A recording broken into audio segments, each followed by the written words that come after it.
Right. See, okay, ready. Yeah, I see everybody, so that's good. So good morning. My name is Rosie Leaven. I think all of you will know that by now, and I have Miss Haywood here with me.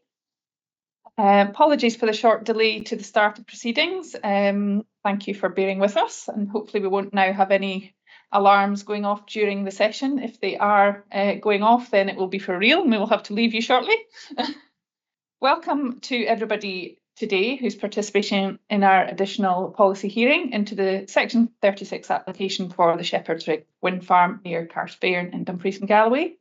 I'm conscious that two people, Miss Clubb and Mr. Aid, were due to join us. I don't see them joining us yet, but I would like to push on and do introductions, and if they join us, then we can go around the table again if necessary.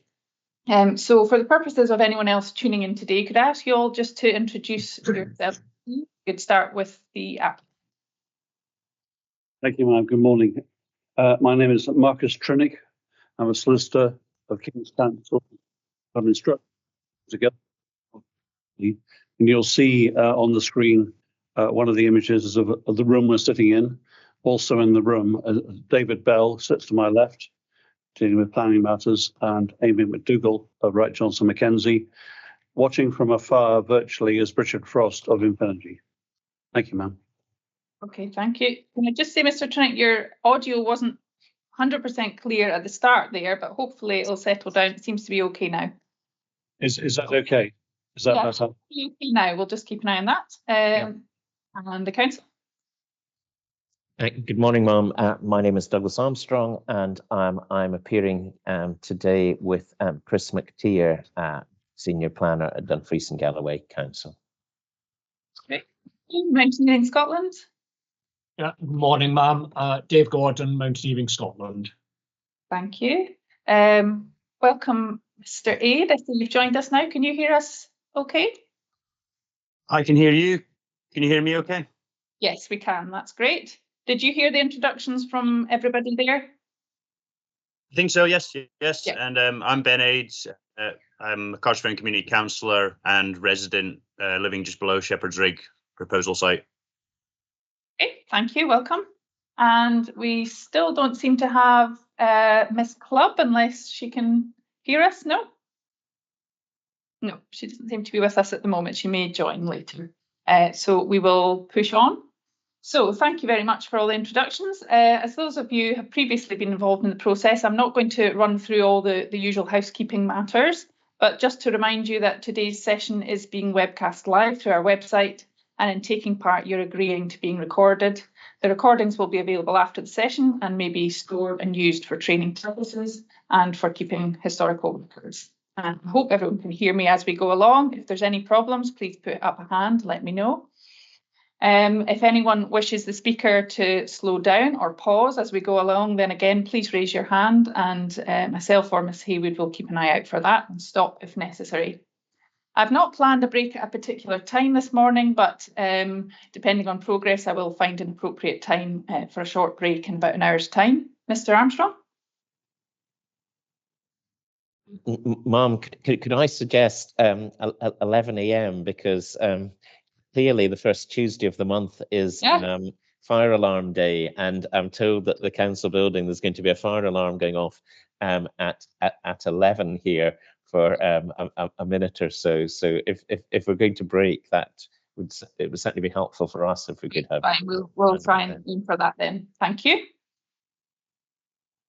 So in terms of the main business today, as you're aware, ministers have reopened the inquiry into the Shepherd's Rig wind farm and a number of other proposals that were in front of them in order to take into account the draft revised NPF4, the National Planning Framework, which was issued in November 22 and which has now been approved by the Parliament on the 11th of January. It is yet to be adopted by ministers, but we expect this to take place next week. So the Chief Planner and the Minister issued a letter recently which indicated that the 13th of February would be the date for adoption.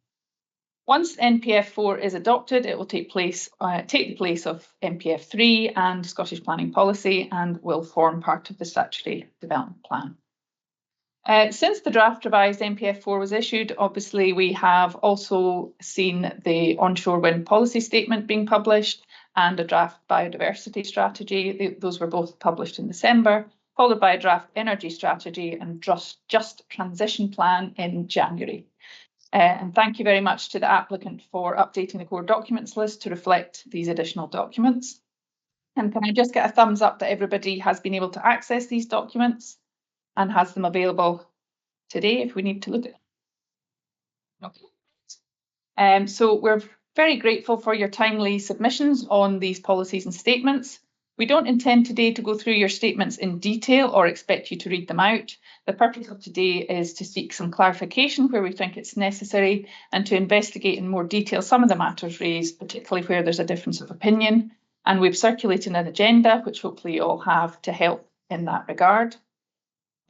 We do not require closing submissions to be provided, particularly given the short timescales that we're working to. But at the end of our session today, if we feel there's anything else that we need further information on, we will obviously advise you. But following today's hearing, we expect to press on with the preparation of a supplementary report for ministers. It's going to sit alongside our original report. It will explain the changes in the policy framework since the original report. It will identify any consequential changes to other parts of the original report and provide an updated conclusion and recommendation. It will provide summaries of the statements that you've submitted for today's session and bring in any other evidence presented today. And ministers have asked us to report to them by the end of the month, so time is fairly tight. But before we start, does anyone have any questions on the background to today's session? Everybody happy with that? Okay, great. Okay, so similar to earlier hearing sessions, I intend to go around the parties, allowing everyone to contribute if they wish, starting with the applicant, then the council, then Mr. Gordon, Mr. Aiden's club, if she appears. I still don't see her there at the moment. There's no direct cross-examination of parties, but you can ask questions through me if necessary. So before we begin, please, I'm going to ask everyone just to make sure your mobile phones are switched off for the duration or on mute for the duration of the session. So if everybody is ready, we will turn to item 2 on the agenda, which is the revised draft National Planning Framework 4. So just to start with some discussion around the following, I'd like to just take some views on any new implications that you think there are for the proposal from the new national development status. And we'll start with Mr. Trinick on Mr. Bill. Thank you. Good morning. Yes, I think the first thing to say is that this is a very new provision. Never before has an individual wind farm or indeed other renewable generating project had national status. This is a fundamental change, the elevation of a development over 50 megawatts to have that status. I would say there's sort of 3 main points about what it means for decision making. The first point I would say is that on page 4 of NPF4, it sets out the spatial principles relating to the delivery of 3 places: sustainable places, livable places, and productive places. And it states on page 4 that by applying the spatial principles, the National Spatial Strategy will support the planning and delivery of these 3 places. And just below that, it states that 18 national developments support the strategy, and national developments will be a focus for delivery. And if we go then to page 7 of NPF4, within sustainable places, there are the 6 national developments to support the delivery of sustainable places, and we can see the first 3 relate to energy type developments, and the third one is strategic renewable electricity generation and transmission infrastructure. So that would be, I would say, the first reference in terms of what it means for decision makers, how to approach it.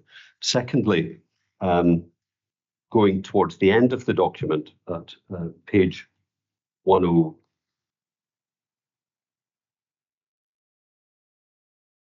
103, there is reference to the specific national development. And we can see that the top left paragraph, it refers to a large and rapid increase in electricity generation is essential for Scotland to meet its net zero emission targets.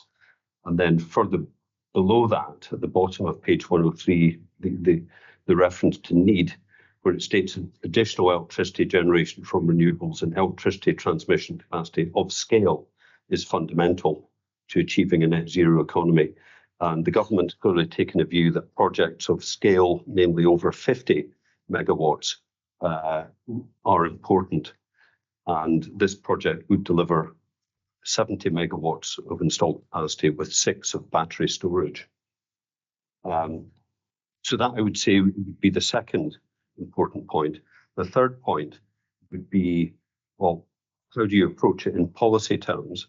And we'll come on in the discussion to the individual policies, but certainly policy 11 asks the decision maker to look at the specific contribution of our proposal when examining the impacts that arise from a development. And I would say that if it was, say, a 20 megawatt scheme, it's not of national importance, it would still have value, but it would be weighing differently in balance had it been of national importance. I think there's other points to talk about in terms of how you read across to the onshore wind policy statement when looking at a national development, but happy to halt there and take the views of other parties. Thank you. Okay, thank you. The council? Mr. McTeer will address this question.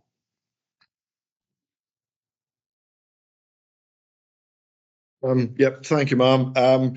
Looking at the national developments, can you hear me? I never got a chance to test my microphone. Okay, no, that's great. Thanks. Okay, so yes, it is. I suppose we can see there is a recognition in the shift of this type of development to that of a national development. Obviously, in planning terms, we've had national developments in the past, in the main, around 132 kilovolt transmission substations, that type of thing. So it is a recognition that this type of development is important to delivering the spatial strategy. It's important to point out on page 97, just in relation to Annex B, that decision makers, for applications for national development should take into account all relevant policies. So although they are nationally significant, we do need to look at them in the round. And as the NPF4 says, planning is complex and requires a careful balancing of the issues surrounding these developments. Can I just clarify that reference on page 97? Was it 97? Yes, ma'am, it was. And that was which part? It's Annex B. It's just the top right-hand side of page 97. Okay. Okay, is there anything, Mr. McPherson? Anything else, Mr. McPherson? No, ma'am, no. Right, okay, Mr. Gordon, do you want to say anything about national development status, what that means for the development? No, except simply to agree. I can agree with all that Mr. Bell says in general, which might be a first, without agreeing that necessarily every individual site identified by developers is either necessary or desirable to meet national policy goals. Okay.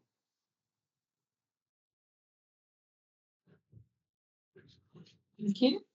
Mr. Aid, would you like to say anything about national development status in the NPF?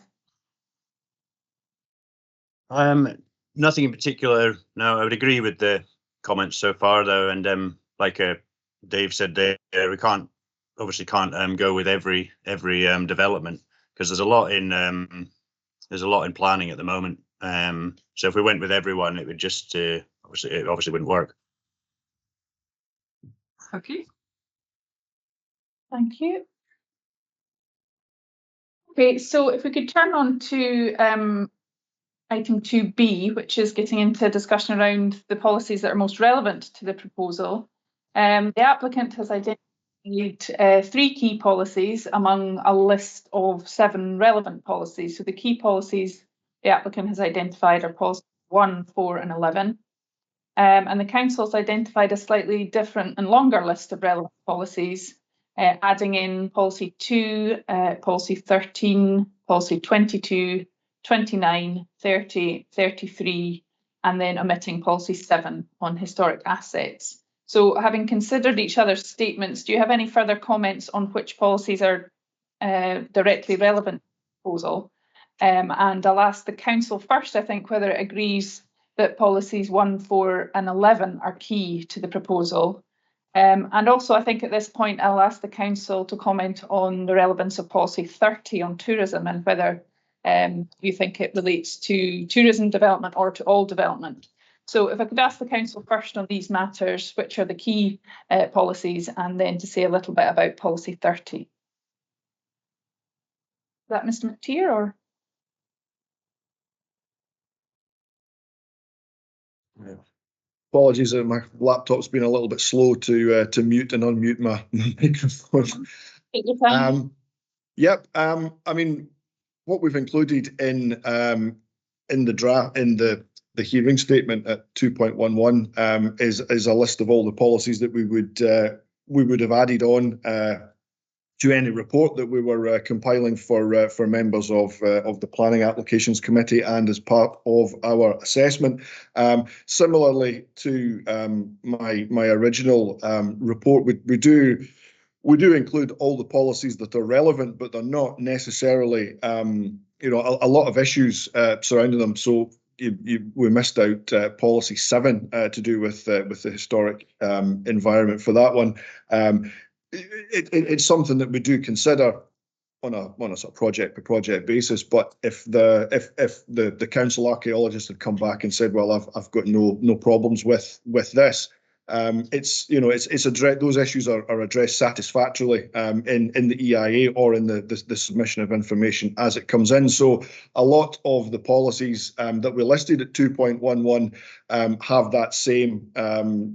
There's the same sort of reasoning behind that. For the key policies are obviously policy 1, policy 3, 4, and 11 are the sort of the key ones that we have there. I did comment very briefly on policy 30 to do with tourism. Now, I think policy 30 I think it's relevant insofar as it's obviously there's kind of 2 sort of strands to that. There's tourism development in of itself. So we may take things, caravan sites, pods, lodges, that type of thing, of which we see on a fairly regular basis.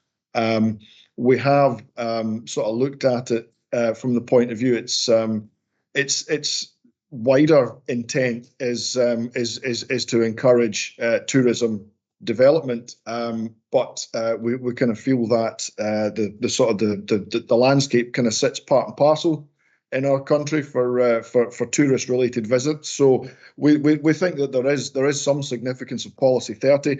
I did say in my hearing statement that it doesn't materially affect our case in that regard. But I did feel that it was worth a mention as part of an. Going to go back to LDP2, but tourism is one of the criteria that we looked at under policy IN2. So I did feel that it was worth flagging up as part of the sort of the wider NPF4 discussions, ma'am. Okay, that's helpful. So if I could come back to the applicant now, just to make any comments on that, the council's adding in policy 3 as key to the assessment against this proposal. And do you have anything to say on that and on policy 30? Yes, I'd say the approach on policy 3 is reasonable. The nature crisis is elevated alongside the climate crisis, so no issue with that. Policy 30 I have a big issue with, though. Mr. McTeer says there's significance of the policy. I disagree. If one looks at the terms of the policy, it's about tourist facilities, huts, proposals for reuse of buildings and change of use of buildings and so on. It does not relate to landscape impact of wind farm or other renewable energy developments. Furthermore, the reference to tourism that was in SPP at paragraph 169 is now absent from the list of matters at policy 11 subsection E. So can we be acknowledging that there has been clear recognition by government that, generally speaking, the wind farms don't give rise to tourism impacts, rather than trying to bring it back in based on what LDP2 says, because there's clearly an incompatibility between the provisions of LDP2 policy IN2 regarding tourism and the new policy 11. Okay, I mean, we'll come back to issues around compatibility further on in the agenda, but if I could just maybe come back to the council, see whether the council wants to say anything else in response to that. If I perhaps just come in first, but of course on page 83, the tourism policy does identify for as all the policies and the NPF do what local development plans should do. And it does set out that LDPs should support the recovery, growth, and long-term resilience of the. Sorry, Mr. Armstrong, I think you said page 83. It's page 88, and it's the after the policy. Yep, now. Which noting that the policy outcomes as communities and places enjoy economic, social and cultural benefits from tourism, supporting resilience and stimulating job creation, but also the local development plan guidance as LDPs should support the recovery, growth and long-term resilience of the tourism sector. And the council's position is that the LDP2 is consistent with the requirements of the policy 30, both its policy principles and what local development plans should be doing. On that, I'll hand over to, I don't know if Chris has got anything else to add. No, I don't have anything further to add, ma'am, no. Okay, thank you. Maybe ask other parties whether they want to comment. Mr. Gordon, do you have anything to say about the which policies are key in your opinion to the proposal and also on the matter of policy 30? We've nothing to add to our statement, ma'am. Mr. Reid, did you want to say anything? Nothing major, no. I would agree that tourism is definitely relevant, though, especially it links to the cumulative impacts as well in this area. Yeah. Okay, I think we'll push on and then we'll probably pick up on the issues around consistency with the LDP as we get to that point in the agenda. If we could turn to item 2C, which is looking at policy 1 and the implications of tackling the climate and nature crises in parallel. Under policy 1, significant weight is to be given now to the global climate and nature crises, and the applicant describes this as a radical departure from the usual approach to policy and weight, and a step change in the planning policy response to climate change.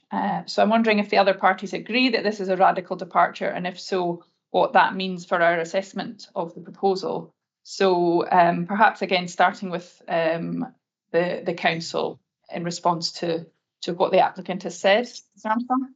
Well, perhaps just from a legal perspective on this, it is obviously for ultimately the decision maker to decide what weight to attach to different matters.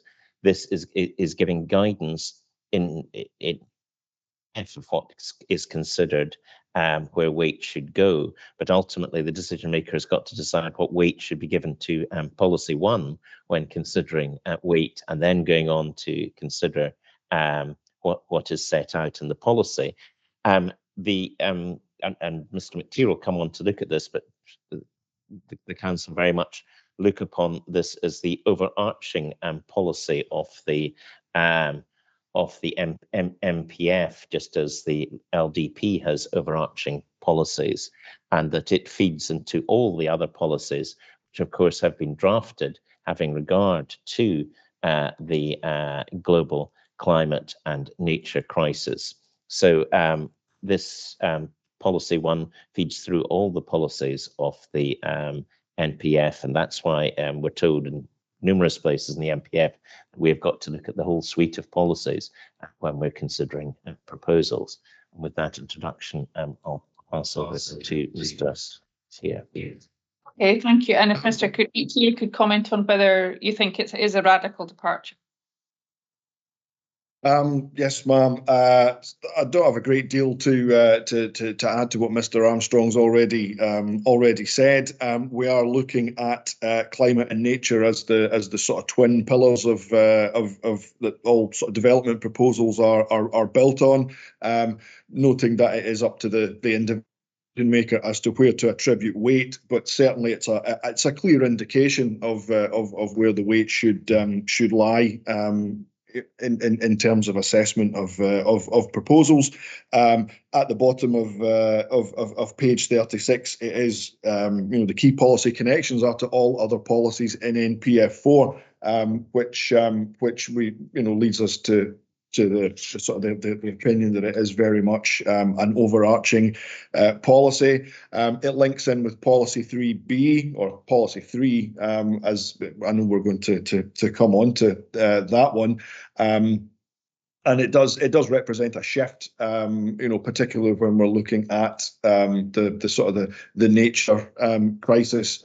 It's going to be difficult to fit this into every type of development, but the overarching policies are there. The document is meant to be read and applied as a whole. It is very clear throughout NPF4 where the policy connections are.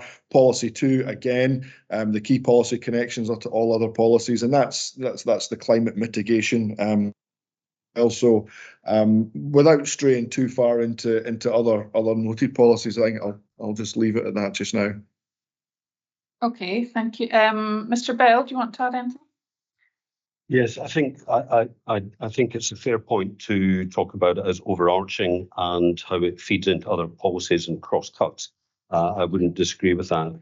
Where I think that there's a difference, if I heard Mr. Armstrong correctly, he's saying that the weight is for the decision maker to decide. But my reading of the policy is that significant weight will be given. It's not a may or should.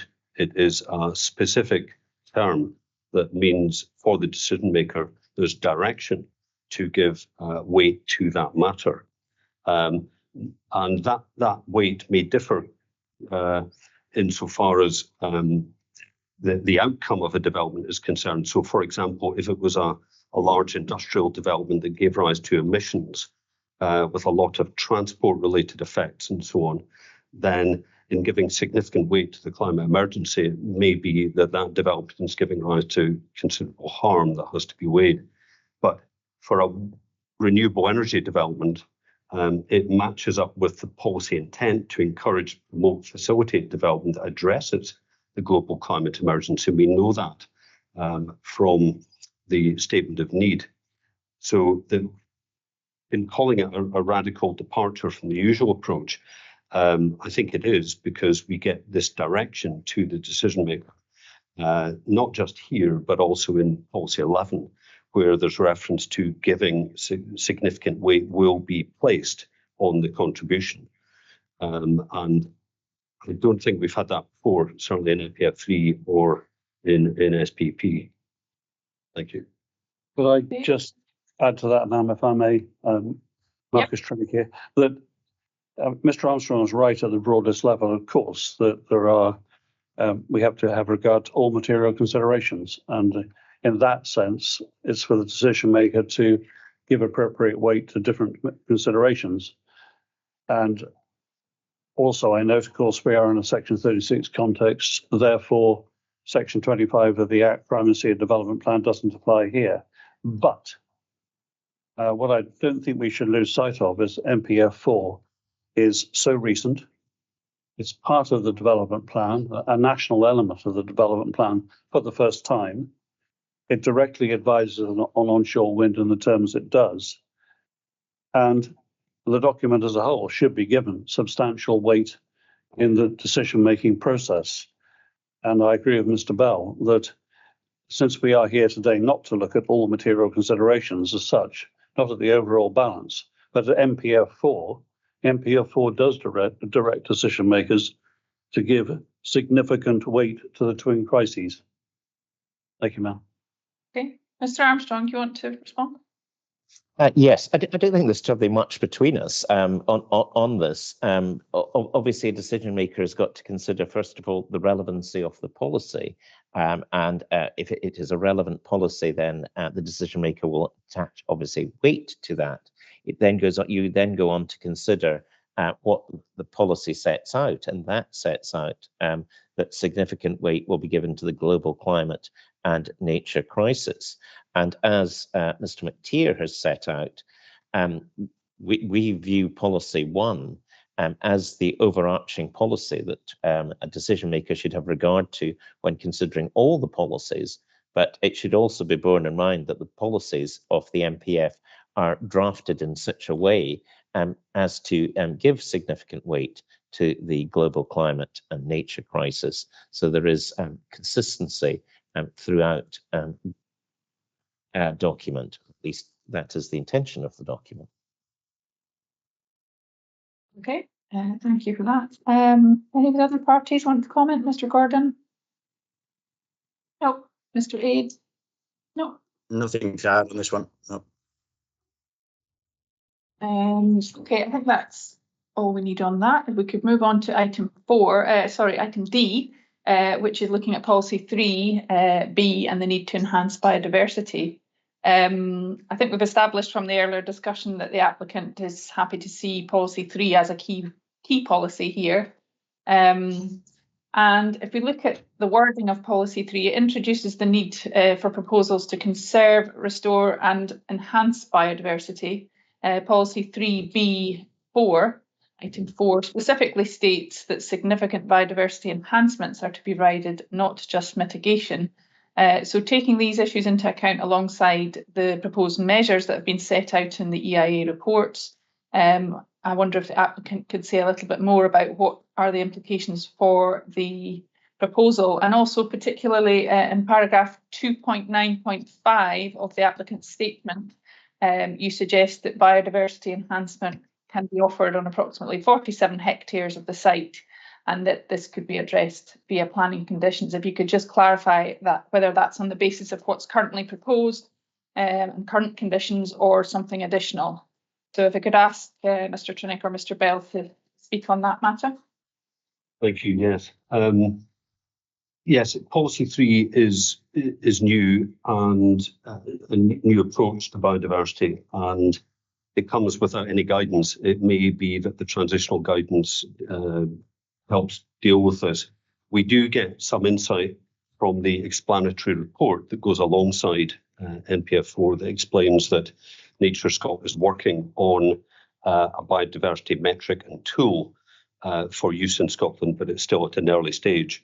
But nevertheless, as of the 13th of February, this policy will bite and come into force. I think the first items in the policy are important. Item 3B1 talks about any proposals based on an understanding of the existing characteristics of the site.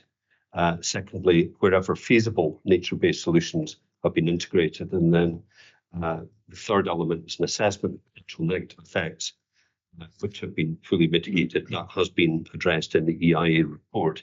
Then fourthly, the key aspect, which is new, is significant biodiversity enhancement. And the applicant has given consideration to this new provision, and there is a planning condition which is referred to as a biodiversity plan. I believe it's condition 24, which refers to the requirements for monitoring, restoration and management. And the applicant would propose that that be amended to include the term enhancement. And one of the areas, without getting into too much detail on it, is that the approach to the siting of the turbines involves keyholing within the forest areas. And the keyholes amount to some 47 hectares of area. And the advice from the project ecologists are that it would be possible to, rather than just leave that as brash surface, that there could be biodiversity enhancement action taken within the keyholed areas, which would benefit biodiversity and would be an enhancement. So the details haven't been further worked up, but that could be a matter to be addressed within the planning condition for the scheme to be drawn up to deal with that. And also it could take into account any guidance that does come out, whether that's in the transitional guidance or in further guidance from Nature's God. Just to add, David wants to add something here. Can I just clarify then, Mr. Bell? This is something that we don't have before us currently. You're proposing something completely new that nobody has seen. Are you? I don't know. I think if it's considered that it would be appropriate to amend the condition to include enhancement, it fits along with the restoration and management proposals within that condition. So it's I wouldn't say it's completely new. It's a continuation of what the condition provides for, albeit there could be a focus on enhancement alongside those other actions. could I add to that, ma'am, if I may, just amplifying that I think there is a need for a flexible condition in this case. We recognise the need to add in the word enhancement. It's a recognition of policy now. But equally, we need flexibility because we don't know what form the finalised Scottish biodiversity strategy will take, and what comes out of any, if consent is granted, any habitat management plan needs to reflect what's in that finalised strategy. It needs to reflect the finalised metric whenever it appears. And the offer made relates to land under the applicant's control. And therefore, I guess we are taking the risk in the sense that what may be negotiated in due course it's whatever it will be. And I think that's the condition offered. Okay, Mr. Armstrong or Mr. McTeer, would you like to comment on that specific suggestion? Well, could I start off and perhaps sort of tie this in more generally to obviously policy 3B does very much change the policy position that the UMUMs and the Scottish ministers have got to consider this application in, and through no fault of the applicants, they have obviously not addressed the increased requirements of policy 3B, which does set out that for national developments, they will only be supported, and I stress, will only be supported where it can be demonstrated that the proposal will conserve, restore, and enhance biodiversity. So there is a major change in the national policy requirement in relation to national developments, that they will only support it where they can show that positive gain.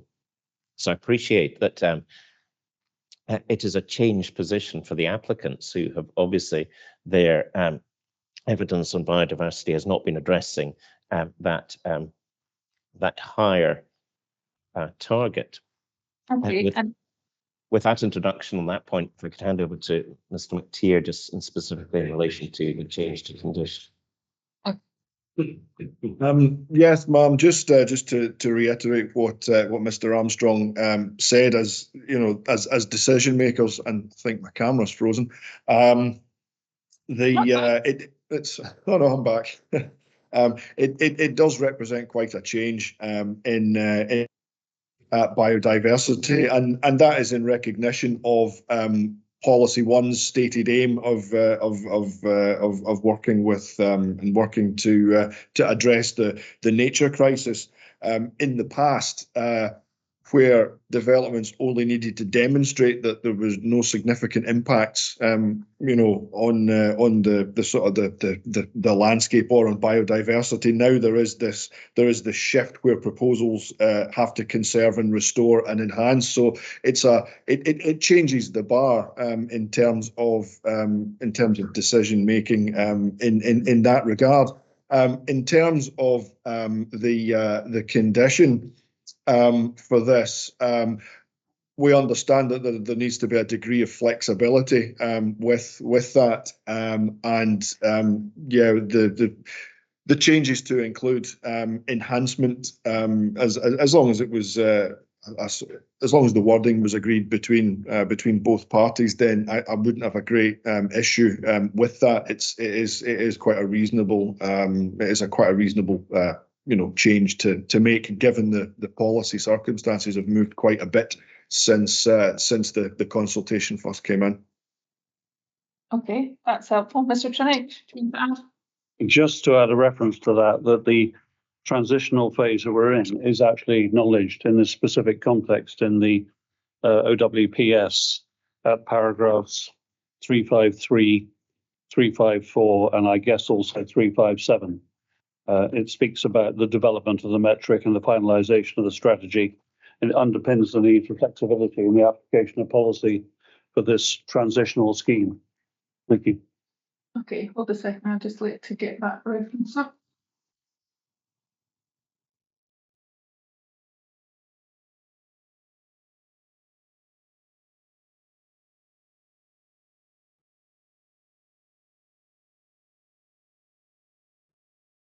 Okay. Thank you. So, so the council feels that it is capable of being addressed through some amendment to the condition, and obviously the wording of that is something that we could look to try and agree in fairly short timescale. So we could come back to you on that. Any other parties want to make any other comments? Mr. Gordon, Mr. Reid? No, Mr. Reid? No. Mr. Reid, I think you might be muted. No, I'm okay on that one, thanks. Right, Cheers. okay. So, Mr. Armstrong. so Mom, just to come back, it was I think Mr. McTeer will just clarify that. Mr. McTeer was saying in principle he doesn't have a difficulty with changing the wording of the condition. I don't think he was saying that that addressed policy 3 in its entirety, and that it would demonstrate that the proposal overall would conserve, restore, and enhance biodiversity. Because we just simply don't have the evidential basis for that at this time, and so we couldn't say that at this stage. What perhaps one other point that has been discussed, I know, at other hearings in relation to this, is the interconnection between policy 3 and policy 4, and obviously at the end of policy 3, when we have the key policy connections, there's reference to policy 4 in relation to natural places, and the helpful cross-cutting pages of this document also give some assistance on this in relation to the improving biodiversity, and in particular on page 9, which is the cross-cutting outcomes and policy links on improving biodiversity, which again links in with policy 4 protects and enhances natural, and obviously the policy 3, which is then quoted at the end. And again, it's emphasised on page 9 that it will only be supported, national developments will only be supported where it can be demonstrated that there's a positive gain.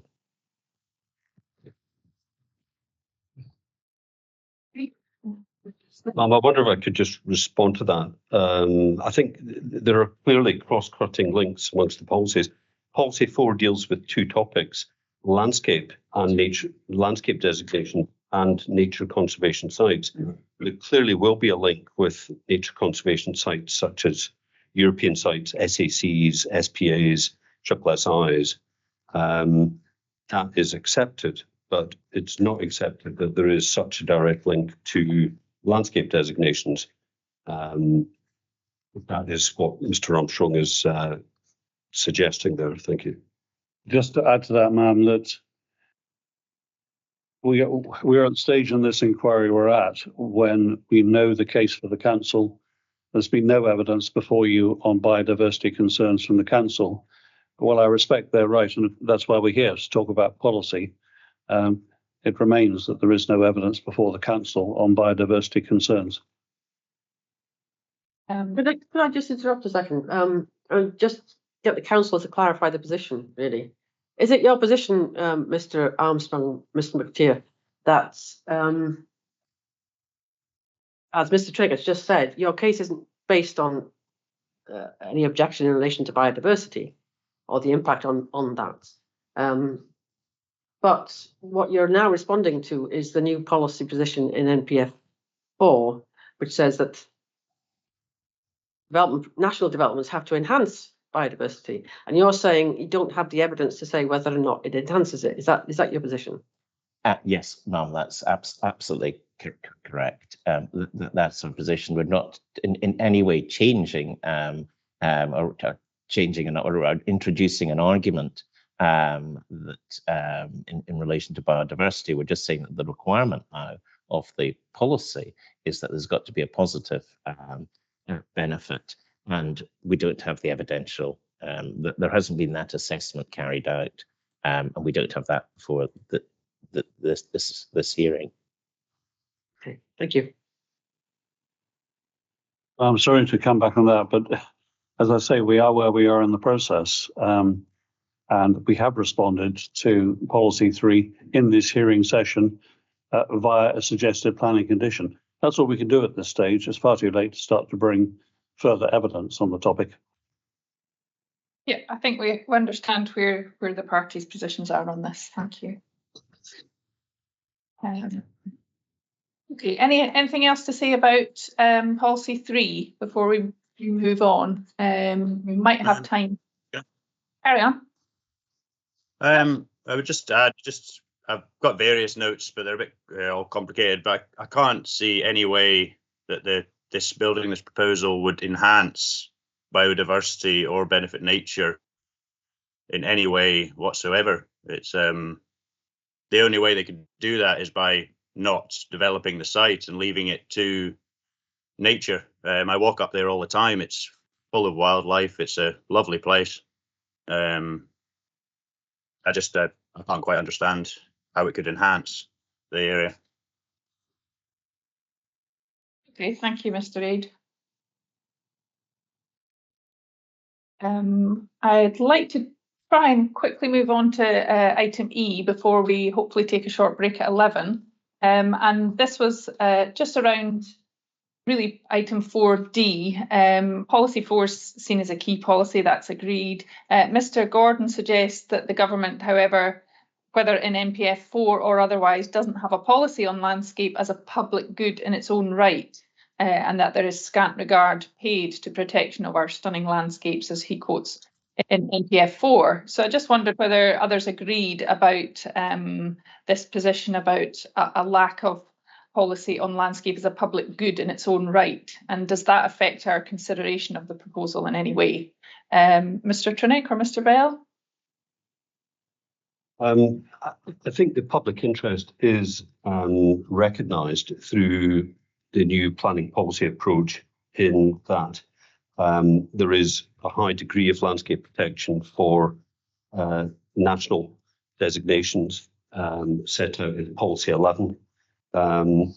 We can see that in Policy 11 that we'll get onto, that there's support in principle for wind and other renewable generation development, with the exception of those extensive areas of landscape in Scotland.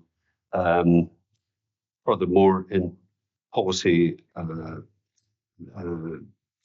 there are two aspects. One is in relation to wildland, where not particularly relevant in this case, but there is still protection subject to assessment for development in wildland. And in terms of the landscape designation type here, a local landscape designation, there is also still protection, clarification of how that is to be approached in policy. And the government has directed that there be a balance to take into account the benefits that would result from the proposal. And this is a general policy, it's not just for wind energy. But from the onshore wind perspective, we know from the onshore wind statement that we'll come on to that the government has underlined the term that deployment will change the landscape, and that they have described onshore wind as mission critical to the achievement of targets.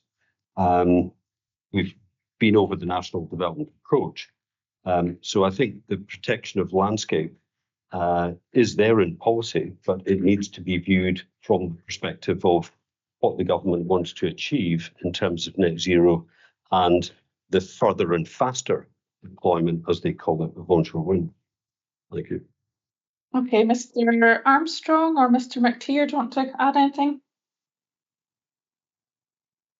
I think Mr. McTeer will start on this. And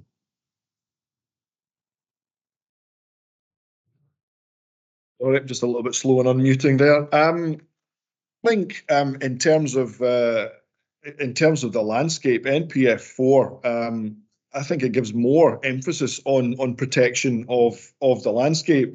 Previously, in SPP, it was up to the planning authority or the local authority to decide on what protections to give the landscape. NPF4 is very, very clear in Policy 4. And when you look at top of the page, line 1, with the policy intent to protect, restore and enhance natural assets, making best use of nature-based solutions.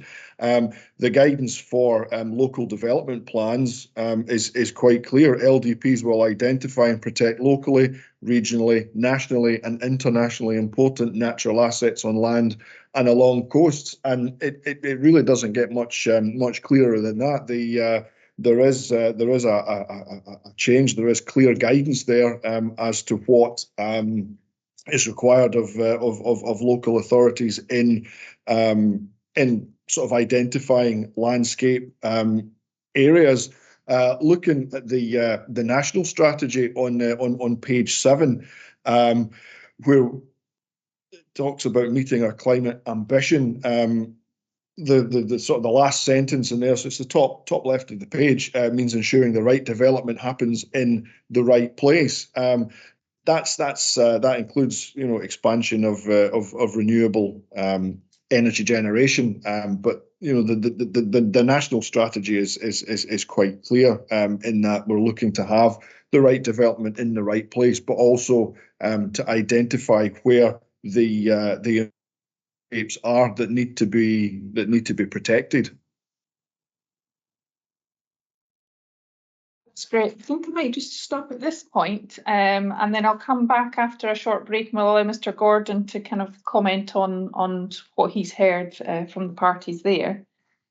So if that's okay with everybody, we'll have a short break now until 11:15. Is that okay? We'll see you at that point. So if you just mute and go on camera, but don't leave the meeting. Thank you.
Hello, welcome back.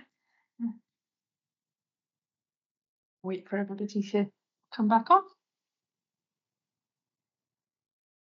Okay, is that everybody? I don't see Mr. McTeer, but he is presumably in the room. Yeah. Okay, so I think we'll press on. We're going back to policy 4, and I was going to turn to Mr. Gordon just to see whether he had anything to say in response to what the parties have said around the policy on landscape. Yes, thank you, ma'am. I mean, our comment was in relation to the absence of a single policy on landscape as a visual good, if I can put it like that, scenery, if you like. There are multiple references, but they're often somewhat confused. For example, is landscape included within natural environment, within natural assets, within nature? And it kind of drifts, that tends then to drift off towards habitats and species rather than visual qualities.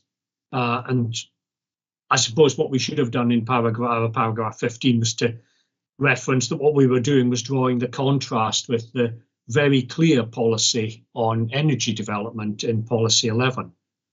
And forgive me a moment, ma'am, I can't read my own writing. Yeah, sorry. I mean, very often in onshore wind farms, the key element for a decision maker is balancing energy benefits on the one hand and visual impacts on the other. And I know there are other elements coming as well, but very often it's those two that are the main elements on either side.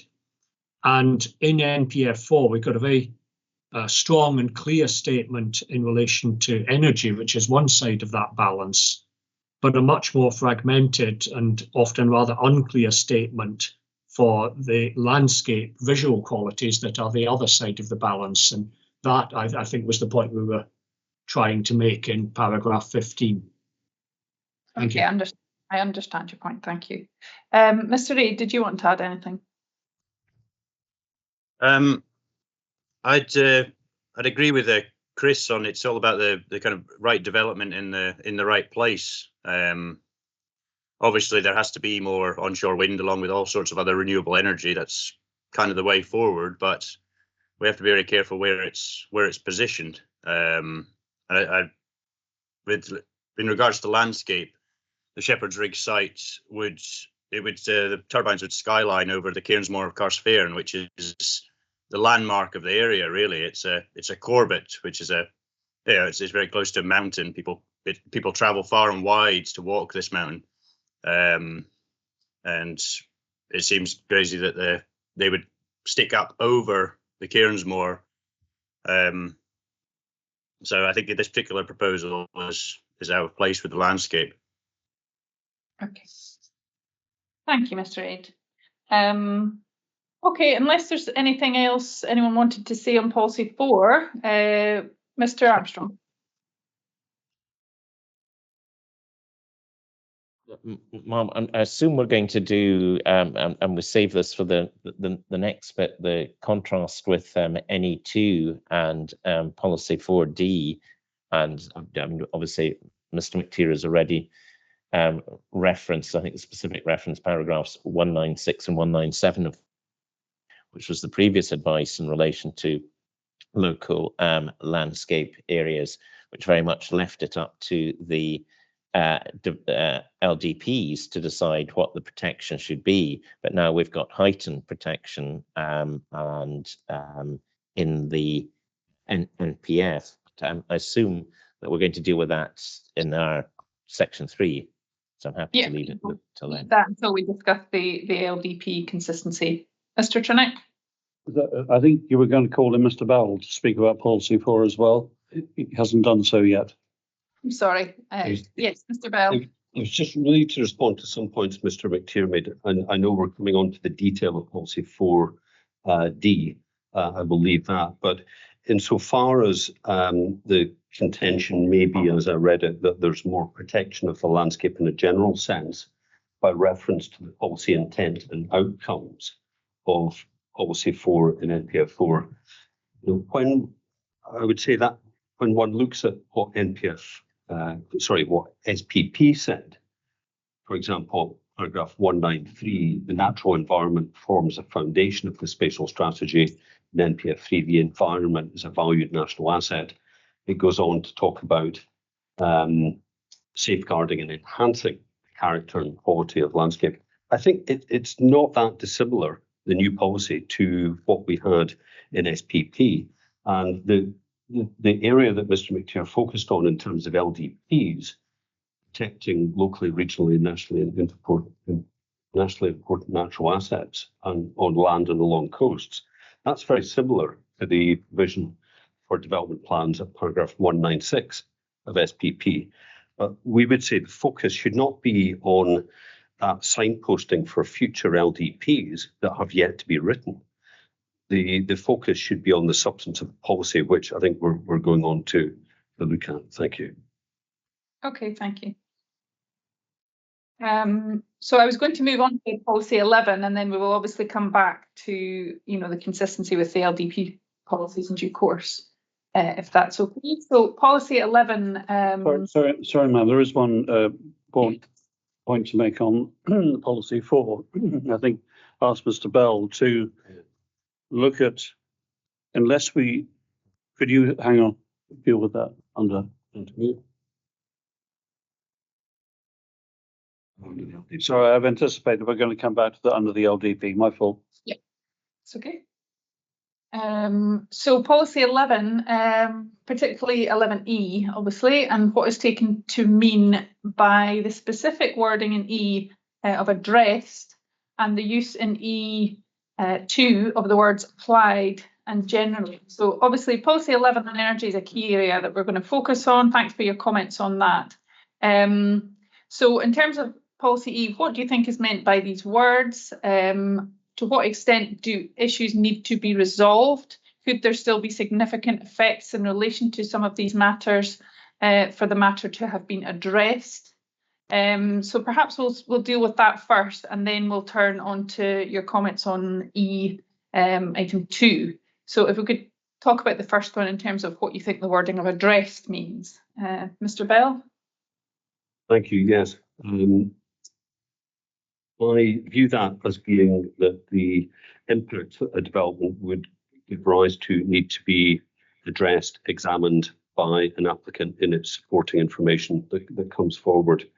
And they will be addressed to varying extents depending on the particular development type, transmission line or battery storage development. Through an EIA potentially, or it may be non-development with supporting information. And the guidance that we get on that, certainly in E2, is that significant landscape and visual impacts are expected. And there is a bit more guidance on the matter of localized effects and the role of design mitigation. So for this development, I set out in my hearing statement at paragraph 2.8.25, Mr. Denny's clear evidence on the localized nature of the landscape and visual effects. And he added that they were not in any way unusual or compared to what would be expected for any large-scale wind farm. And in terms of design mitigation, he also addressed that in evidence. The removal of turbines, the repositioning, was clearly actions taken to mitigate a number of effects. Cultural heritage was one of the reasons why there was such changes. I think in looking at E2, it's also relevant to look at section 3.6 of the onshore wind statement, which specifically addresses landscape and visual amenity and NPF4. And that's the title of the section on page 19 in the onshore statement, where it talks about the target of 20 gigawatts, and it states at paragraph 3.6.1 that this will require taller and more efficient turbines, and then it has underlined this will change the landscape. So landscape change, I would say, is clearly signalled and anticipated in terms of the context of that target. Then paragraph 3.6.2, there's reference to the criteria for assessing proposals having been updated. I would see that as being the list of matters listed in policy 11E. And it says, including stronger weight being afforded to the contribution of the development to the climate emergency. So on that last point, when we look at the second last paragraph of 11E, it says in considering these impacts. So those are the impacts that have been addressed by an applicant. Significant weight will be placed on the contribution of the proposed renewable energy generation targets. And we know from the onshore wind statement that that is stronger weight. So I would say whatever had been attributed for in terms of weight, it's something extra that needs to be added. I know that we'll come on to that on the agenda, but I think it's important to look at this in the round when looking at policy 11. And therefore, the matter of the contribution of a proposal is clearly linked to the planning balance in a given case when looking at the impacts as directed by policy 11. So I think overall, there's quite clear guidance reading the two documents together on how to approach, in particular, the landscape and visual matters that arise. Could I just add to that 3 quick points? First of all, in terms of how the following impacts are addressed, what I don't think it means is satisfactorily addressed. And I don't think it means that significant impacts are in any way eliminated. I do think it means that it's up to the developer, there's a duty on the developer, to demonstrate that impacts have been properly given proper attention, been properly analysed, properly discussed, properly investigated through the EIA or, if not EIA, development process. That's what I think that means. Secondly, in terms of the meaning of localised, I think we have been debating this for some time to come, I'm sure, as to what is localised, and I have got no absolute answers. Nobody has at the moment. But I think a valid way of looking at the matter is to ask the question, does this development, in the light of the enormous experience which has been acquired over the last 15 or 20 years, does this development give rise to the sort of impacts, spatial impacts, which you wouldn't expect from a development of a similar scale? I think that's a reasonable way to look at it, because there are no absolutes here. And I think you have to make judgments by reference to legitimate expectations based on past experience. And that would be my way of looking at that. The third and final point is looking at the E2. It isn't just about localized impacts, it's also about appropriate design mitigation. And we say in this case that we are localized. But if you don't accept that, we also say that through the evidence of Mr. Denny and through the EIAR and the process, and we're not getting back into the evidence, that's our case, appropriate design mitigation has been applied to Shepherd's Ridge. Thank you, ma'am. Okay, thank you. I think I'll maybe go back and ask for specific comments on those 2 issues that you raised, Mr. Trinick. So, we're talking first of all about the definition of addressed and whether Mr. Armstrong, Mr. McTeer would agree with your 3-pronged interpretation of that. And then secondly, the issue around the meaning of localised. It'd be good to get your thoughts on whether you agree or otherwise with Mr. Trinick. I don't think we need to cover Mr. Trinick's 3rd point, but those first 2 would be helpful. Mr. Armstrong? If I start briefly just with a sort of interpretation point, and then go over to Mr. McTeer to address the other points. I mean, policy 11E is setting out relevant factors that require to be addressed. It's not, I'd submit, or it cannot be interpreted as, well, it is for the applicant to address these and there's no further consideration thereafter. It's obviously for the decision maker has to consider whether these impacts have been addressed. And that involves clearly considering the project design and mitigation, whether it's the right number, size, and indeed location of turbines for the proposed. So it's not just and I don't think was what Mr. Bell was saying, but just in case it was, it's not just that it's only for the applicant to show how they have considered these matters. It's ultimately for the decision maker to consider whether these impacts have been addressed. With that introduction, I'll just go over to Mr. Tier. Yeah, just moving on from Mr. Armstrong's sort of point there about issues not just for the applicant. I think that's where when we consider policy E2, when it talks about design mitigation having been applied, and I think it's the use of the word generally there. They will generally consider to be acceptable. There will be circumstances where it's not considered to be acceptable. So in this case, I know there were some redesign elements of the scheme. Removal of turbines to address matters of the historic environment. So in that regard, and that only forms part of the sort of the impacts that are sort of listed with the Roman numerals under Part E. So that forms design mitigation in a small sense, but there might be other issues or other impacts where the design mitigation isn't considered. That is obviously for the decision maker to make. It does say at the end of Part E, in considering these impacts, so that in my mind, when you're considering these impacts, it's taken from the point of view of the person who is making the decision there. I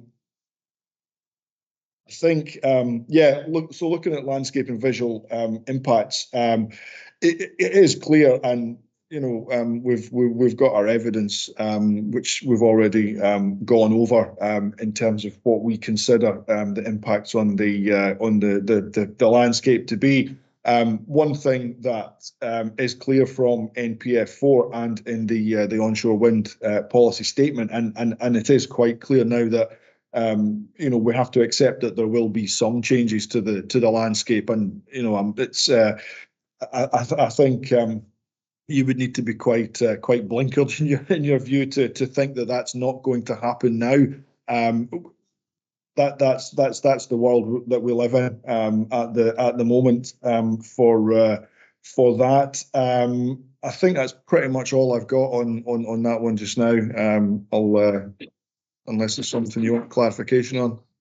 I just ask for your specific view on the point that Mr. Trinick raised, that the definition of addressed could still mean that there are significant effects. It could, addressing the matters in policy 11E could still result in there being significant effects. That was one of the three interpretations that he made. Would you agree with that? Yes, I mean there still can be. I mean, yeah, you could still have significant issues after design mitigation, after looking at everything else that's come forward with the development. So yes, you could still be in a position where there are still significant impacts or effects, if you will. Thank you. Mr. Gordon or Mr. That's all in the balance, so whether it's about. Sorry. Do you want to come in, Mr. Armstrong? No, I was chatting to Chris. Okay. Right, I'll move on to Mr. Gordon. Do you have anything? Okay, thank you, ma'am. I mean, I thought actually between them, Mr. Trinick and Mr. Armstrong came up with a pretty good way of defining addressed. I won't add to that. On the matter of localised, I think I'm probably repeating what we said in our submission, but in a sense, we only object where we are concerned that the localised impacts are excessive, for want of a better word, or unacceptable. They can't be mitigated by design, and that's the instance here. And in terms of the use of the word generally, I mean, generally implies not always. And I just note that in the last 3 years, 90% of S36 applications have been consented. 90% seems to me a pretty fair definition of generally. So it does not mean that every instance is found acceptable and consented. So I hope that makes sense, ma'am. That's helpful, thank you. Mr. Reid, did you want to add anything? Nothing major, just address does imply that the applicant has to make sure they've done what they can for all those points. There's a lot of points in there though, so it's quite difficult to, but obviously so many people wouldn't be objecting if everything had been addressed, the impact on communities and individual dwellings and cumulative impacts, etc. If everything had been addressed, then we would all be fully supportive of this development. Okay, thank you. Ma'am, can I just respond to one? Back just to Mr. McTeer on a specific point, and then I'll let you have another say then. Mr. McTeer, I'm not sure you said huge amount on the meaning of localised, and Mr. Trinick's interpretation, which was that developments that would give rise to the sort of spatial impacts that you would expect. Did you want to comment on that particularly?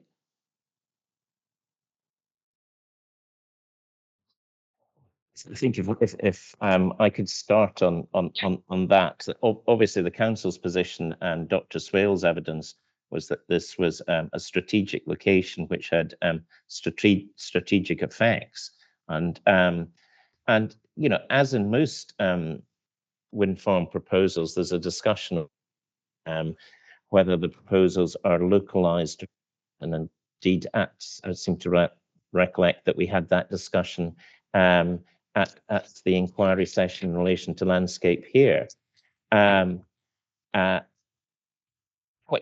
you're considering the issue of whether something is localized or not, it's obviously relevant to consider the landscape, the views that are affected, the impacts on them, and their importance and their susceptibility to that change, and the ability of the landscape to absorb that change.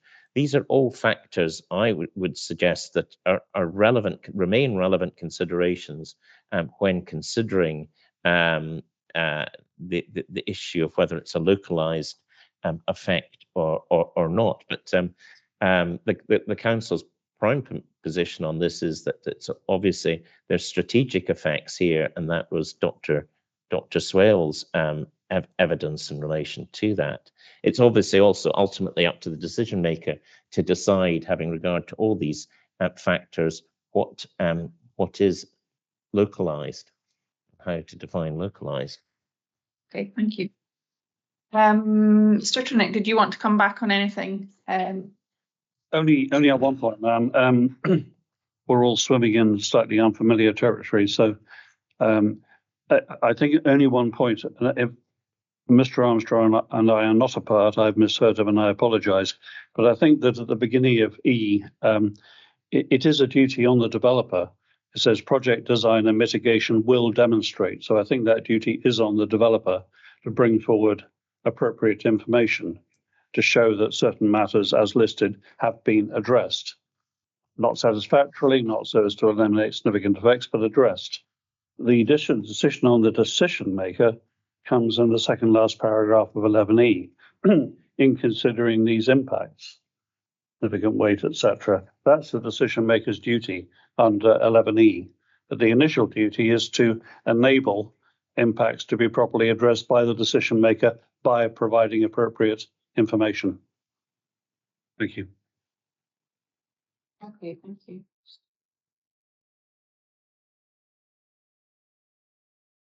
The only other thing I wanted to ask about 11E, we have touched on it slightly, which is the omission of any reference to tourism, which obviously had been a feature in paragraph 169 of SPP. Is there anything else that we want to discuss around that issue? Obviously, the applicant raises that. I think it's para 2.8.7 in your statement. Is there anything else that the applicant or the council want to say in relation to tourism? No. Mr. Trinick? No. No. Okay. So are there any other comments about policy 11 that people want to make before we move on to the next item? No. Okay, thank you. So item G, thank you to Mr. Gordon for your advance warning that that was a typo, so we don't need to cover that. Item H on the agenda is just a general point to discuss whether anything can be taken from policy 11 or elsewhere in NPF4 about how the different considerations should be balanced with each other or with the overall need for renewable development. Mr. Bell, would you like to say anything, or Mr. Trinick? Yes, probably just cover it briefly. I think we've covered most points. I think the reference to 3.6 in the onshore wind statement is relevant to read across. I think the government's language at the last chapter, where they call the role of onshore wind mission critical. I think if I'd maybe used that before, I would have been accused of overcooking the policy approach. But that's not my language; it's the government's language, and it's very strong. And we talked about the national development status. So I would just say that bringing in those matters would be relevant and helpful, I think, for the balance to be struck. Okay, Mr. Armstrong. Other than, well, we're obviously told on page 98 that we've got to consider all relevant policies, and it's for the ultimately decision maker to determine what weight to attach to policies on a case-by-case basis. That's the third last paragraph of page 98. And there are, I think, very helpful sort of key policy connections and the cross-cutting sections of the NPF, which sort of assist, for example, in policy 11, you see on page 54 the key policy connections set out there, and you've got biodiversity and you've got natural places. So that two examples. So that takes us back to policies 3 and policy 4. And so I think the document, considerable amount of thought has gone into setting out how the policies are connected and what policies you've got to look at when you're looking at the policies. Obviously, except for energy policies, you will go to policy 11, but you're then told there are the policy connections that you've got to go to, and you're obviously told at the end of the plan that you've got to consider all relevant policies, and it's up to the decision maker and what weight should be given to them. I don't think Mr. McTeer's got anything else. I don't think Mr. McTeer's got anything else to add. Okay, that's helpful. Thank you, Mr. Gordon. Nothing to add to our submission, ma'am. Thank you, Mr. Reid. Did you have anything to add, Mr. Reid? Sorry, you're on mute. Sorry, pressed the wrong button. No, I'm okay, thanks. That's great. So I think that was all we were needing to discuss around NPF itself. So the next item on the agenda is about consistency between the LDP and NPF and vice versa. So I think we've got time to press on with that. So obviously at the point that NPF4 is adopted, it will become part of the statutory development plan alongside the LDP and any supplementary guidance flowing from that. And obviously it's the section 36 case, so the development plan does not have the same status as it would in a planning case, but we are wanting to obviously probe a little bit further, nevertheless, whether there is any inconsistency between the LDP and NPF4. And that is in the context, obviously, of section 13 of the 2019 Act, which states that in the event of any incompatibility between the NPF and the LDP, then the later one is to prevail.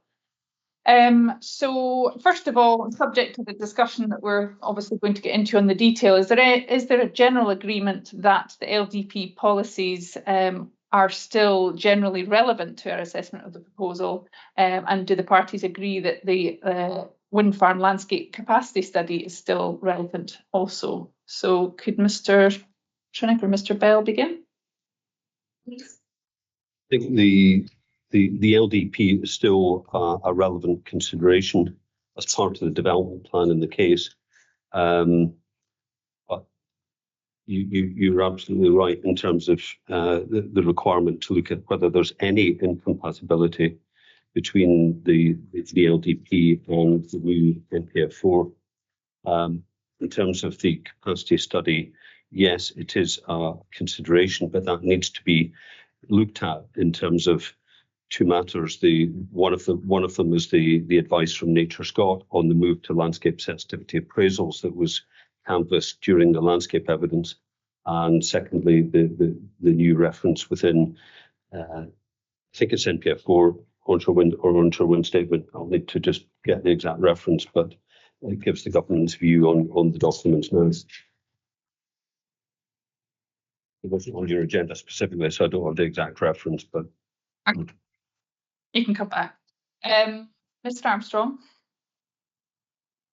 Yes, Ma'am, as you pointed out, the new amended Section 24 of the 1997 Act, when it comes into effect, has the test of incompatibility, which is somewhat a very high test.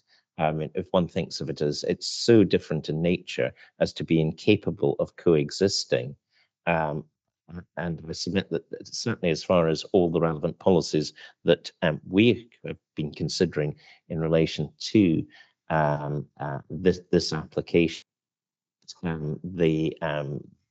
that Section 24 test being incompatible, that there are no policies that are so different in nature as to be incapable of coexisting with the NPF. So I'd submit we're not in that territory, and that the Council's position is that all the policies of the LDP that we've been considering are still relevant policies, and that they are not incompatible with the NPF.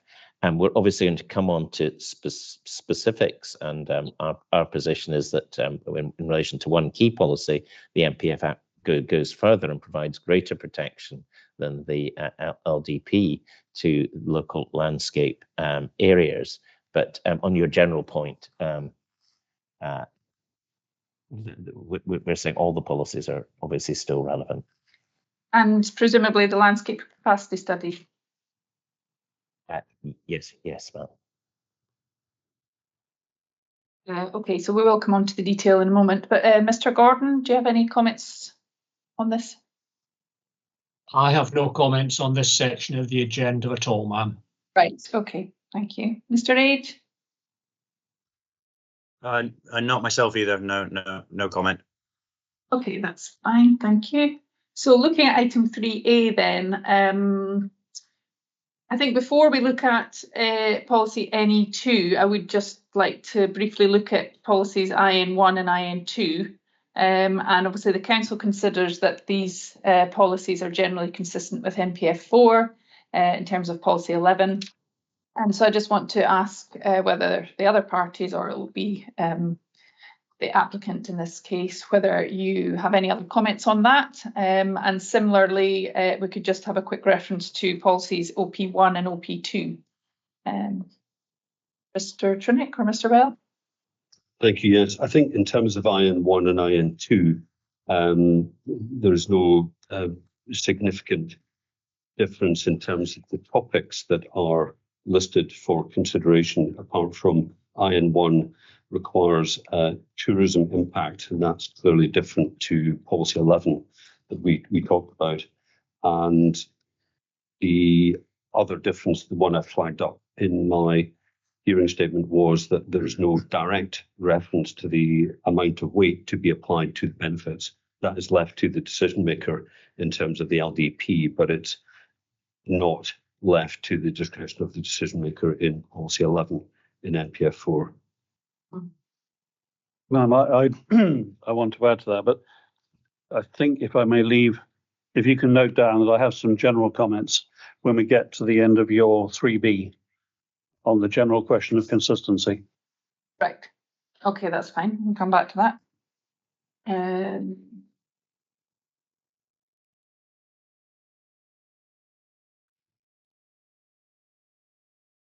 So, and Mr. Bell, just on policies OP1 and OP2, was there anything you wanted to say about the relationship between those and NPF4?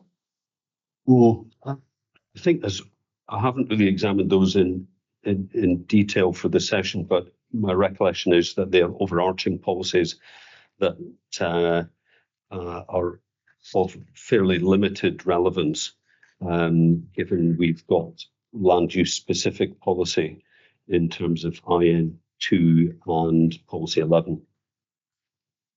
Okay, thank you. So I think we'll come back to policies NE2, and obviously I'm presuming that the council is saying that you feel policies IN1, IN2, OP1 and OP2 are consistent, but you will tell me otherwise if that's not the case.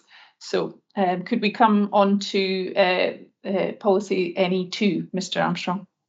Yes, just on that, obviously do think they are consistent, and there is support for obviously renewable energy within the these policies and the supporting text. So, but I'd submit by implication, considerable weight would be given to supporting renewable energy developments.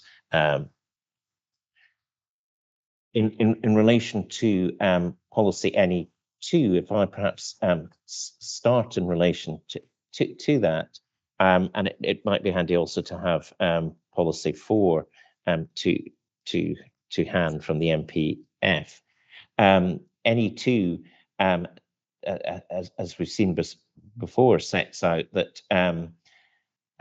developments within the siting and design of developments within regional scenic area should respect the special qualities of the area.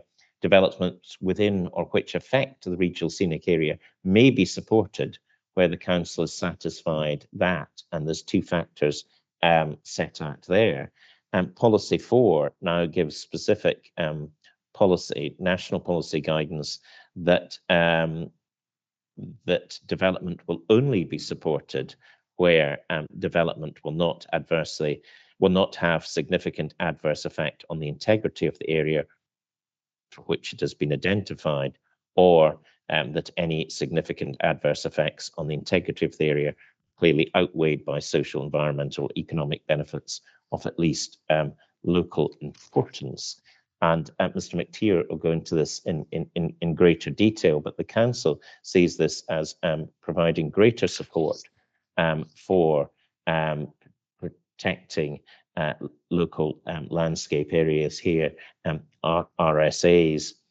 On the issue of integrity, we've obviously had the evidence of Dr. Swales, which she set out that there would be a sea change in relation to the effect on the RSA, and would compromise the RSA. And Mr. McTeer will deal with that in a little bit more detail in a second. In relation to the second half of policy 4D2 and the balance there, where again, when we discuss policy NE2 at the hearing session we had, the evidence of Mr. McTeer was that balanced with the other policies of the local development plan. And here again, I'd submit that 4D2 has that balancing position in setting out any significant adverse effects on the integrity of the area, clearly outweighed by social, environmental, or economic benefits of at least local importance. Could I clarify that, Mr. Armstrong? Sorry to interrupt. Yeah. So are you saying that the balancing mechanism, which the applicant says is lacking in this policy, is do you agree that it's not within the policy, but you're saying that it's within the plan more widely? That's correct. That was the council's position at the hearing session. Yeah. And it's obviously that 4D2 point about at least local importance It's not saying that that is the bar that's got to be achieved. It's obviously got to be considered as to what the significance of the effects on the local landscape area have got to be balanced about the benefit with the benefits. It's not saying that you've got to just achieve at least local importance there. It still remains, as with balancing exercise, where you consider the harm to the local landscape area, and then you balance that with what are the benefits. And with that introduction, I'll pass over to Mr. McTeer. Thank you. Yes, just to expand a little on Mr. Armstrong has said, or not expand terribly much because he's covered quite a bit. With that, I mean, we're looking at the sort of the difference between NE2 and Policy 4, where Policy NE2 has developments may be supported, to where developments will only be supported. And so, in our view, that represents a higher level of protection than we would have had in LDP2, where we're looking at integrity. So if we sort of turn to Policy 4D1 or Roman numeral 1, we're looking at the integrity of the area or the qualities for which it has been identified. And for the council, certainly integrity of the RSA has been one of the sort of the key points that have come out from various sources. My original report to committee at 4.52 looked at not just the development in itself, but its impact on the regional scenic area as a whole when one considers it as one. Similarly, in my colleague Dr. evidence, which you'll have seen, but also in her consultation response, 2.1.6, it effectively lays out that the sort of the description of the RSA and how it was sort of the integrity of the quality that sort of brought about the description is compromised. Mr. Armstrong did mention that she considered there was a sea change on the landscape. That was at paragraph 2.2.4. Where she sets out that the sort of the influence of turbines effectively was a sea change on the landscape, and that was carried on in our conclusions as well at 2.3.2 with that. So as I mentioned before, the old SPP had it where the sort of planning authority or the local authority decided what protection to give the landscape. I did mention earlier on that Policy 4 has more of an emphasis on the protection and enhancement of the natural assets that make up the landscape, and those clear clear guidance for LDPs going forward. Obviously, taking Mr. Trinick's point from earlier on, that obviously that is for to come. It's certainly guidance for the future, but looking at it as a whole, we can see that from our reading of NPF4, there is a fair emphasis on the landscape and sort of the evidence that I've set out in the statement. We do consider that in terms of certainly the regional scenic areas. In this case, there's more protection in NPF4 than we had originally set out in Policy NE2. Okay, thank you, Mr. Trinick, or Mr. Bell. Do you want to come back? Thank you. Yes, I think we can take this policy fairly simply on a clear reading of its terms, I would say. And to come back to the question, the Policy NE2 states that the council may support development if the council satisfied that the factors taken into account in designating the area would not be significantly adversely affected. So even if there was a significant effect from a national development, they may not support the project. It's up their discretion to do that. And I think in the council statement, they simply fail to grapple with the second limb policy 4D. They make reference to it in paragraph 2.17 of their statement, but I find their contention that the policy is in lockstep with LDP2 impossible to reconcile with a reading of policy 4D in NPF4.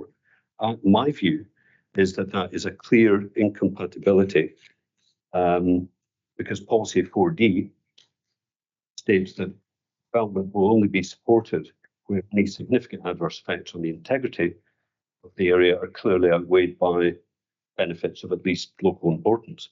And the applicant's evidence is that the integrity would not be adversely affected.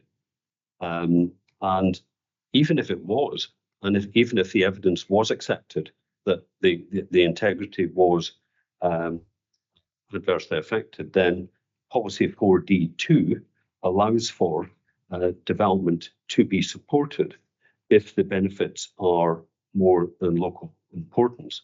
And I would say that as a national development, then the benefits would be of more than local importance. So on that basis, I would say that there's a clear difference, but incompatibility between the two policies. Could I add to that, ma'am, that in paragraph 217 of its hearing statement, it said in the second sentence, this criteria, that's what it says, leads one to conclude that policy 4 ties into the balance of the overall benefits of the scheme. No, it doesn't do that at all. What policy 4D2 does is to apply a particular balance to a particular policy. You've still got policy 1 and the significant weight to be given in terms of policy 11 to take you to that overall balance. So policy 4 doesn't simply tie into the balance of the overall benefits of the scheme. Thank you. Okay. Mr. Armstrong, do you want to say anything else in response to that? Ma'am, you've got our position on policy position. That's fine, thank you. And is there anything else, any other policies that anybody wants to flag up in terms of incompatibility before we just have this general discussion about how the incompatibility, if there is one, should be addressed? Any other policies? No. No. Okay, so item B was just a general discussion about how we should address any incompatibility. I know, Mr. Trinick, you wanted to make some general comments here. Well, that came after B, but in terms of B, clearly there's a point of disagreement about what incompatibility means. I'm going to invite you, in fact, to accept written submissions from Mr. Armstrong and myself within a week or so, just to address this narrow point. I think it's quite an important one. It's a legal point, and rather than trying to have legal submissions on the hoof, I'll just say I strongly disagree with what Mr. Armstrong says, and I think you might benefit from hearing from us in writing. Discuss it after the break. Okay. Ma'am, Right. Yes, Mr. Armstrong. can I just come back on that? I'm not sure what sorry, Mr. Trinick's point that he wants written submissions on. You know, I think the parties have clearly set out their position on these matters. Certainly, I've been involved in two other hearings similar to this hearing in relation to similar applications in Dumfries and Galloway, and nobody has so far asked for written submissions on this point. I'm unclear where written submissions would take us, or what point that Mr. Trinick feels important. That feels that it's important to have down in writing in relation to the question of incompatibility. And I think if I could add to that, I feel I have enough of the evidence on either side to understand the points that are being made. So maybe, is it possible, Mr. Trent, for you to explain what it was you thought you were going to explain further? Yes, ma'am, it is. You're not getting closing submissions after this session. And I would not want it accepted that the word incompatibility implies a high bar. I don't think it does, and I think it's quite important that that point is answered. What the section actually says, in the event of any incompatibility between a provision of the NPF and a provision of the LDP, whichever is the later of them, etc. So I think I strongly disagree that it's a high bar. It says what it says, any incompatibility. As to earlier hearing sessions, well, I can't be answerable for what happened there. I'm at this hearing session, and that's what I want to say. Okay. And is there anything further beyond that that you wanted to say, Mr. Trinick, or do we take that to be the basis of your submission? I'm happy. Okay, you can take that as my submission. I was just slightly concerned about the assertion that the word incompatibility implies a high bar, but I don't want to create words for the sake of words. So if you're happy with that and you have enough, then I've said enough. Okay, that's helpful. Mr. Armstrong, you happy with that? Yeah, I'm happy with that. And it's got to be seen in the context. I don't think we're arguing about any policy being that incompatible here. But anyway, I'm happy to leave it at that. And hopefully we'll have to write on that point. Okay, thank you both. So is there anything else that anybody wants to say around item 3B on the agenda? Are you happy, Mr. Trinick, that we've covered what you wanted to? I'm happy with 3B, but I just wanted to give a more general appreciation because I think, if I may say so, we're in danger of getting carried away by looking at too much at the details of the words and missing the point. And I just wanted to, if you would bear with me, add something to that. Of course, it's partly about wording, but I think it's mainly about the flavour and the clear intent of NPF4. We can get lost in the detail and miss the canvas. And LDP was drafted in the context of SPP and I think 2014 and NPF3. And of course, we now have a very different context in NPF4. We have the twin themes of climate and nature crises, which we did not have articulated before. They may have been there before, but they were not articulated in policy. And it's my view, it's how the policies are applied in the context of NPF4 that matters. You can look at the wording of policies and say, yeah, say more or less the same thing. But beyond, I think that completely misses the point of how you apply them. For example, if you look at the Dumfries and Galloway hearing statement, 220, we see that what is clear from policy 11, it doesn't change the balance of LDP2, IN1 and IN2, highlights the consistency of the approach as between LDP and policy 11.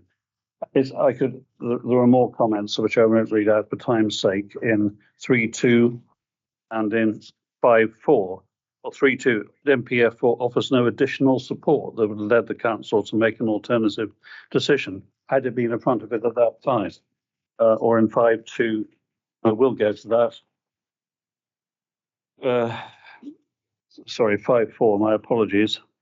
The right development in the right place. I just think that approach is so wrong, fundamentally wrong. The planning balance, i.e. what's unacceptable, policy 4A says what's unacceptable, or quotes the right development in the right place. Just tell us there is a planning balance. What is clear from NPF4 is that more weight, a lot more weight is now to be given to the twin crises, to be given under policy 11 to the contribution of development to generation targets. It is no longer an untrammeled exercise of planning judgment. Prior to NPF4, had you said in your report, I give moderate weight to the need for renewable energy, I couldn't have challenged you. That was in your gift. That is not now so. These policies are very clear as to the weight to be given. And yes, I will say that the corollary is, and it may not be a comfortable message, that less weight may have to be given to adverse, in this case, landscape and visual effects. And so to focus on LDP policy as being perhaps somehow similar to NPF4 is just too simplistic. I think you've got to read the music as well, read the flavour of what NPF4 has actually said. Perhaps look at the ministerial speech to Parliament closing the debate on NPF4 on the 11th of January. NPF4 sets out to rebalance the planning system. It makes a step change. It's uncomfortable, but it's true. And I think we must resist killing NPF4 with dry legal analysis. If we do so, we'll completely miss the point of the exercise. Thank you, ma'am. Okay. Mr. Armstrong, would you like to respond? If I could just come back on one or 2 points, and Mr. Trunick's mentioning the right development in the right place. Well, that phrase is still used within NPF4 on page 7, when dealing with the National Spatial Strategy. In that first paragraph, this means ensuring the right development happens in the right place. It goes on to conclude in that the very same page, we will have use our land wisely. I accept, and the council accepts that NPF policy 1 does identify the nature crisis, and that was not a matter that was at the forefront before at the time of the adoption of the LDP, and that is why we're now dealing with the question in particular in relation to biodiversity and the new requirement that's set out in policy 3 in relation to there being a net gain. On the significant weight, well, it was the council's position that they did attach attach significant weight to the climate crisis in the past when they've been assessing their assessing proposals against their local development plan policies. We now have that specifically set out in NPF 4 policy 1. And I do accept that that is a change, that's now specific policy guidance. Other than that, we're told in the NPF that we have to look at all the policies and we have to assess all the a proposal against all the policies. So I think it's wrong for Mr. Trunick to what appears to be suggesting that we now just go with principle rather than what the actual policy says. We're told in the NPF that clearly a considerable amount of time and effort has gone into drafting the policies and setting out the wording that is set out in the NPF, and we're told that we've got to apply that. Okay, thank you to both parties on that. Mr. Gordon, do you want to add anything? I'm conscious of time. We might, after I've heard from Mr. Gordon, Mr. Aid, we might just have a short break before we then turn to the onshore wind policy statement, if that's okay with people. Mr. Gordon? Nothing from me, ma'am.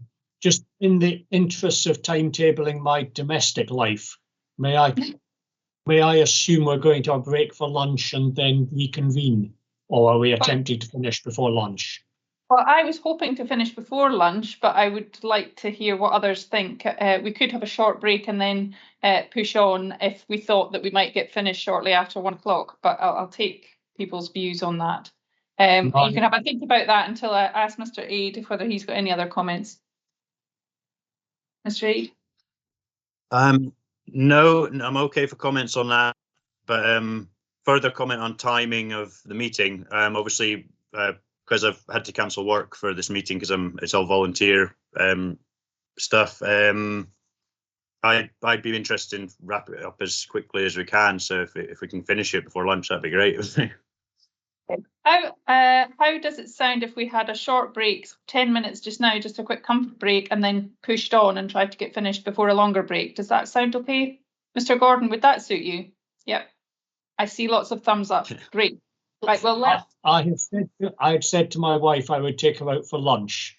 Right, well, we can't keep you too long then. Definitely not. Right, so if we come back at 25 past, and then we'll push through and hopefully get finished around about 1 o'clock or thereafter, if that suits everyone. Great. Okay, so you can mute and turn off your cameras, but stay on the meeting. Thank you.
Welcome back. Is everybody back online? Mr. Trinick is the only one I can't see at the moment.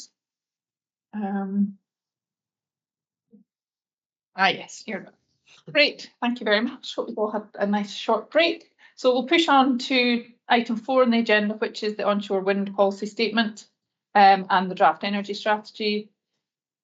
So first of all, just to have a quick chat, if anyone wants to raise anything about any similarities or differences between the policy refresh and the statement that's now been released. And obviously we're picking up specific matters in the agenda as we go through. So before we get into those, is there anything that anyone wants to say more generally? Yes. I would say for the key points of note are the onshore wind target is confirmed. There was clearly some doubt in the draft as to whether there would be a target, but that is now confirmed, and the actual amount is the higher level the government was looking for. Secondly, the language I would say is stronger. The term mission critical we touched on earlier is very strong.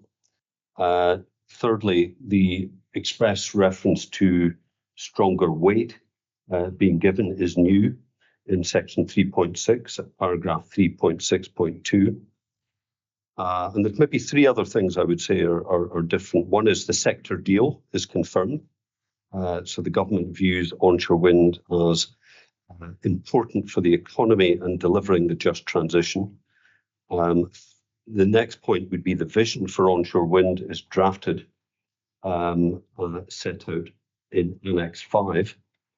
And lastly, a new point is the ministerial start, the forward, page 3, references Russia's illegal invasion of Ukraine and the matter of the global price shock to energy.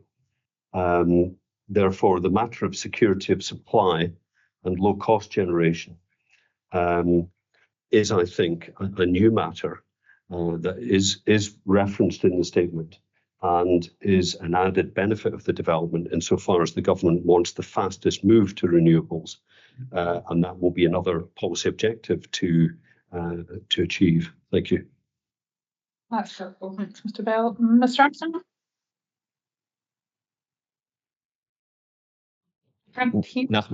Nothing to add to our statement. Okay, thank you. Mr. Gordon, do you want to say anything generally? No. Mr. Aid? Nothing on that, no. Okay, thank you. So 4B on the agenda was to discuss the pipeline, and obviously at the previous policy hearing we discussed what the applicant considered to be the onshore wind development pipeline at that time, and we're aware obviously the applicant has considered this matter in a little more detail. So Mr. Bell, you might want to set out what you think the key issues are here in terms of what ministers should be aware of. Mr. Bell? Thank you, yes. The onshore wind statement gives us a table on page 5, which sets out the view on the pipeline. It's obviously a snapshot in time that will change, but it gives 3 categories, schemes that are in the planning consenting process. This development, the subject of this inquiry, would be one of those. The second category is those schemes which are consented or awaiting construction. And thirdly, projects that are under construction. And that totals 11.3 gigawatts. And if you add that to the current operational capacity of 8.7 gigawatts, that gives you the 20 target. So some people might say, well, look, the target's already achieved by that. But we know from the footnotes that the government has set out on the table that not all projects will proceed that have consent, and indeed all projects in the planning system won't necessarily be granted consent. There will be an attrition of those, and other factors will come to bear, such as the decommissioning of some projects that will come to the end of their operational life. It won't necessarily be repowered. Some will be life extended, but not all will be repowered. and there may be other issues that mean schemes can't progress, whether that's constraint on Estill or aviation, conditions cannot be satisfactorily discharged. So we don't face the argument in this case that we don't face that argument in this case, but nevertheless, it's still important to note that there will be a need for new projects to come forward on new sites, but this is one that is in the system. And I think the added importance of that is that there is emphasis at various locations in the onshore wind statement to progress being made this decade by 2030, and that also comes through in the NPF4. But this is a project that can deliver before 2030 and therefore is important in that respect. Thank you. Okay, so can I just clarify, so do you accept those figures in that table on page 5 with the caveats in the footnote? Yes. Thank you. Thank you. Mr. Armstrong? We've got no further points in relation to this matter. Great, so item C in the agenda then was looking at the interpretation of para 3.6.1 of the onshore wind policy statement. So we've touched a bit on these terms in the earlier discussion today. And I just wondered if anyone wanted to say anything more about what you think, particularly the phrase "this will change the landscape" means in the context of the document and what it means, whether it's significant for this proposal. Mr. Bell? I'm happy to say I think we've covered those points. The only point I would make about the term right development in the right place, I find it in itself not that helpful. It's almost like a summary of the planning balance or planning system. But one needs to look at and interpret the specific policies which we have been doing. Thank you. Mr. Armstrong? We've got nothing further to say on this. Okay, thank you. Mr. Gordon? Yes, ma'am, if I may just briefly. Yes, the landscape is changing, and there's no doubt about that. And you will have been up Cairnsmore, Carsphairn, and looked north from it and looked east from it. And if you did so with a map of consented but not yet constructed wind farms, you'll see that not only is there extensive change in that landscape, but there's a great deal more change to come. And to the best of my knowledge, that has been achieved with relatively little objection. And my point would simply be that policy surely does not intend that everywhere be changed in that way.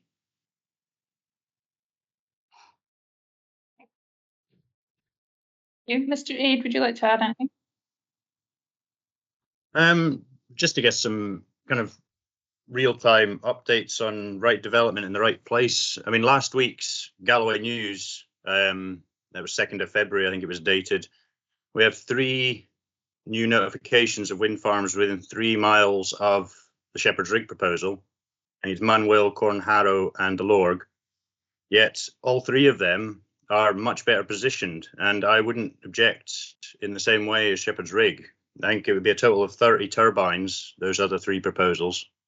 And they're very much better positioned, nestled between hills where people don't live, most of them.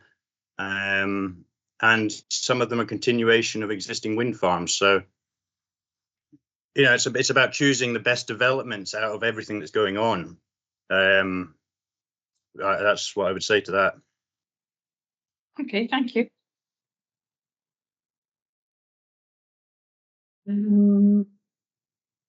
Item D on the agenda was looking at paragraph 3.6.2 and the stronger weight to the contribution of the development to the climate emergency as well as community benefits.